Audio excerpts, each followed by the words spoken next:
our subscribers, they'll tell you how you can fix your problem. So if just you try to update some app and you see error that there is not enough free space for updating this app, so how you can also fix this problem.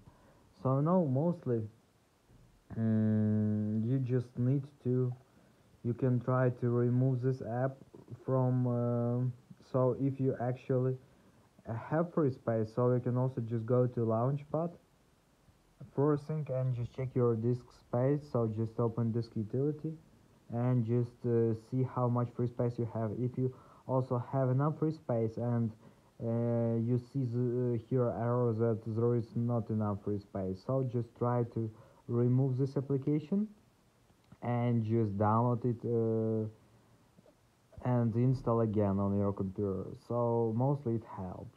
Also you can try to clean cache and just empty your trash bin.